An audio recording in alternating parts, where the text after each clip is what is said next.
हिंद महासागर में भारत रूस की दोस्ती का नया तूफान, थर थर कांपेगा ड्रैगन और उसका हर गुमान। भारत की समुद्री सरहद पर पुतिन का ब्रह्मास्त्र, एक चाल से चीन अमेरिका के उड़े होश। 25 साल पुराना शिकारी बनेगा और भी घातक। भारत के तरकश में लौटा समंदर का सिकंदर। हिंदुस्तान शिपयार्ड में रचा जाएगा इतिहास। मेक इन इंडिया की दहाड़ से गूंजेगा समंदर। भारत की पनडुब्बी शक्ति का महा अपग्रेड। दुश्मनों के लिए समुद्र के नीचे बिछेगा चक्रव्यूह। पुतिन के भारत दौरे से पहले मॉस्को का बड़ा इशारा, दोस्ती की मिसाल से दुनिया हैरान। अरब सागर की लहरों से लेकर बंगाल की खाड़ी की गहराइयों तक एक ऐसी महाबिसात बिछाई जा रही है जिसकी भनक लगते ही बीजिंग से लेकर इस्लामाबाद तक की खुफिया एजेंसियों में हड़कंप मच गया है। ये कोई सैन्य अभ्यास या दिखावा नहीं, बल्कि उस खामोश शिकारी को फिर से जगाने की तैयारी है जिसे दुनिया ब्लैक होल के नाम से जानती है। एक ऐसा शिकारी जो 25 साल पुराना होकर भी आज के आधुनिकतम जहाजों के लिए काल है, और अब उसे एक ऐसी संजीवनी दी जा रही है जो उसे पहले से 100 गुना ज्यादा घातक और खतरनाक बना देगी। ये कहानी है भारत और रूस की उस गहरी दोस्ती की जो हर तूफान और हर दबाव के सामने और भी फौलादी साबित हुई है। जब पूरी दुनिया की नजरें रूस यूक्रेन युद्ध और अमेरिकी प्रतिबंधों पर टिकी थीं, तब नई दिल्ली और मॉस्को मिलकर एक ऐसा चक्रव्यूह रच रहे थे जो हिंद महासागर में शक्ति का संतुलन हमेशा के लिए भारत के पक्ष में झुका देगा। ये भारत की उस दूरगामी सोच का नतीजा है जो अपने पुराने भरोसेमंद हथियारों को भी नई तकनीक से लैस करके भविष्य के युद्धों के लिए तैयार कर रही है। तो सवाल है, आखिर क्या है ये एमआरएलसी डील जिसे भारत और रूस दुनिया से छिपा रहे हैं? कैसे एक 25 साल पुरानी पनडुब्बी आज के दौर की सबसे खतरनाक शिकारी बन जाएगी? पुतिन की भारत यात्रा से ठीक पहले रूस ने यह दोस्ती का सिग्नल क्यों दिया है? इस डील से हिंदुस्तान शिपयार्ड लिमिटेड HISL कैसे भारत की आत्मनिर्भरता का नया इतिहास लिखेगा? और सबसे बड़ा सवाल, इस एक कदम से हिंद महासागर में चीन का पूरा खेल कैसे खत्म हो सकता है? इन सारे सवालों के जवाब हम आपको इस वीडियो में आगे देने वाले हैं, तो बने रहिएगा वीडियो पर। और इस संबंध में आपके जो भी विचार हो कमेंट में लिखकर जरूर बताइएगा। तो चलिए पर्दा उठाते हैं इस महाखेल से और जानते हैं कि आखिर ये पूरा मामला है क्या जिसने दुनिया की बड़ी बड़ी ताकतों को सोचने पर मजबूर कर दिया है। दरअसल ये कहानी जुड़ी है भारतीय नौसेना की रीढ़ की हड्डी मानी जाने वाली सिंधु घोष क्लास पनडुब्बियों से। ये वही पनडुब्बियां हैं जिन्हें रूस से लिया गया था और अपनी अविश्वसनीय चुप्पी के कारण इन्हें नाटो ने किलो क्लास का नाम दिया था। इन्हें समंदर का ब्लैक होल भी कहा जाता है क्योंकि जब ये पानी के नीचे होती है तो दुश्मन के सबसे आधुनिक सोनार सिस्टम के लिए भी इन्हें ढूंढ पाना लगभग नामुमकिन हो जाता है। अब भारत और रूस एक ऐतिहासिक समझौते पर हस्ताक्षर करने जा रहे हैं जिसे कहते हैं MRLC, यानी medium refit and life certification. सरल भाषा में समझिए कि भारत की इन 25 साल पुरानी पनडुब्बियों को एक तरह से नया जीवन दान दिया जा रहा है। इस प्रक्रिया में पनडुब्बी को लगभग पूरी तरह से खोलकर उसके हर पुर्जे की जांच की जाएगी, पुराने और कमजोर हिस्सों को बदला जाएगा और सबसे महत्वपूर्ण, इसमें आज के जमाने के अत्याधुनिक हथियार, सेंसर और कम्युनिकेशन सिस्टम लगाए जाएंगे। इस रिफिट के बाद जो पनडुब्बी अपनी आधी उम्र जी चुकी थी उसे 10 से 15 साल की और जिंदगी मिल जाएगी और उसकी ताकत कई गुना बढ़ जाएगी। और इस महाअभियान को अंजाम कौन देगा? कोई विदेशी कंपनी नहीं, बल्कि भारत का अपना हिंदुस्तान शिपयार्ड लिमिटेड HISL। ये मेक इन इंडिया और आत्मनिर्भर भारत की वो दहाड़ है जो दुश्मनों के कानों तक जरूर पहुंचेगी। खबर है कि रूसी राष्ट्रपति व्लादिमीर पुतिन के दिसंबर में होने वाले भारत दौरे के दौरान इस डील का औपचारिक ऐलान हो सकता है। ये सिर्फ एक रक्षा सौदा नहीं है, ये रूस की तरफ से एक बहुत बड़ा रणनीतिक संदेश है जो वो अमेरिका और पश्चिमी देशों को दे रहा है कि भारत के साथ उसकी दोस्ती हर शर्त और हर दबाव से ऊपर है।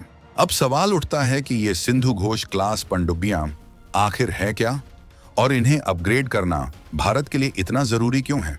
इन पनडुब्बियों को 1986 से 2000 के बीच भारतीय नौसेना में शामिल किया गया था।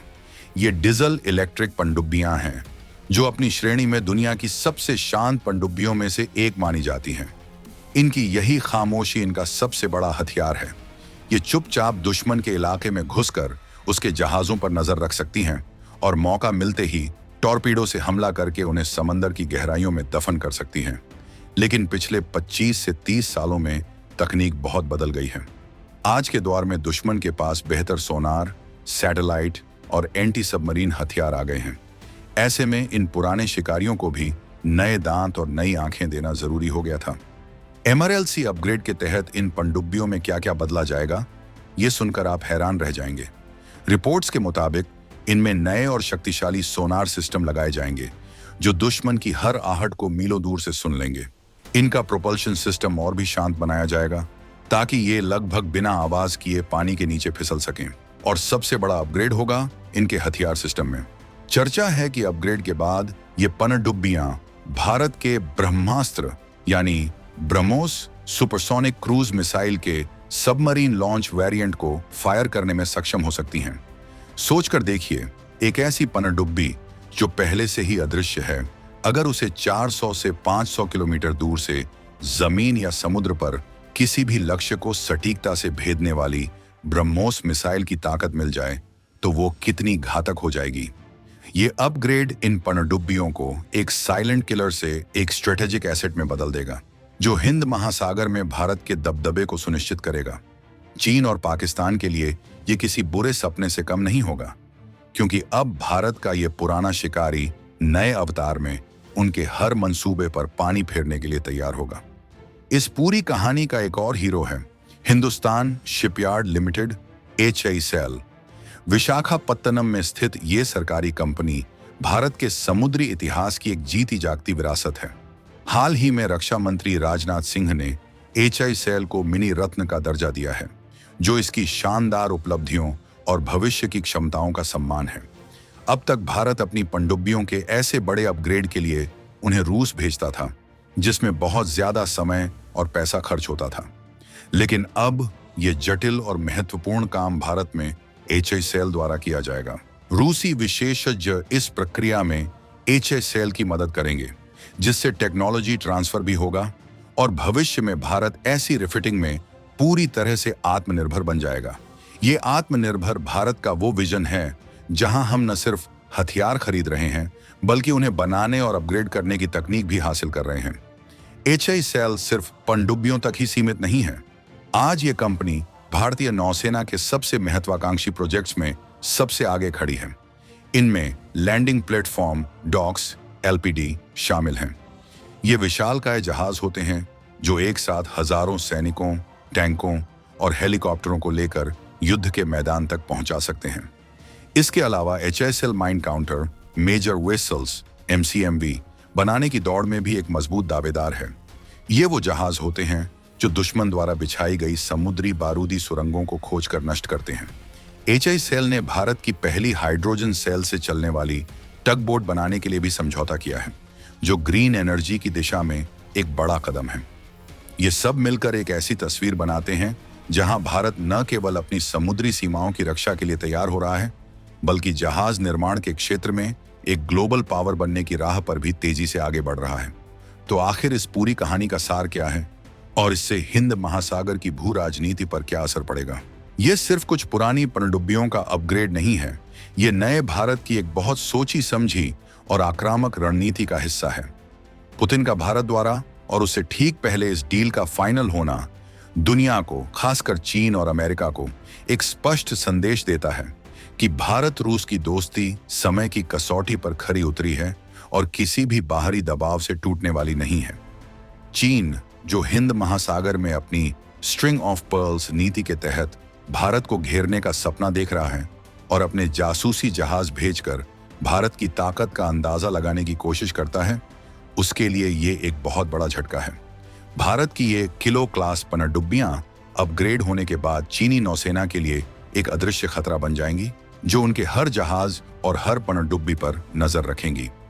पाकिस्तान की नौसेना तो इस रेस में कहीं टिकती ही नहीं है। ये अपग्रेड भारत की सेकंड स्ट्राइक कैपेबिलिटी को भी और मजबूत करता है, जिसका मतलब है कि अगर दुश्मन ने कभी भारत पर परमाणु हमला करने की हिमाकत की, तो हमारी ये पनडुब्बियां समुद्र की गहराइयों से निकलकर उसे ऐसा जवाब देंगी कि वो इतिहास से ही मिट जाएगा। ये सौदा भारत को एक ऐसी रणनीतिक गहराई देता है जो उसे हिंद महासागर का निर्विवाद किंग बना देगी। ये ऐलान है कि यह समंदर भारत का है और यहां भारत की मर्जी के बिना पत्ता भी नहीं हिलेगा। ये नए भारत की वो हुंकार है जो दोस्ती निभाना भी जानता है और दुश्मनों को उनकी औकात दिखाना भी। आपको क्या लगता है, क्या भारत का यह कदम चीन के हिंद महासागर में बढ़ते दखल को रोकने के लिए काफी है? अपनी राय कमेंट्स में जरूर बताइएगा।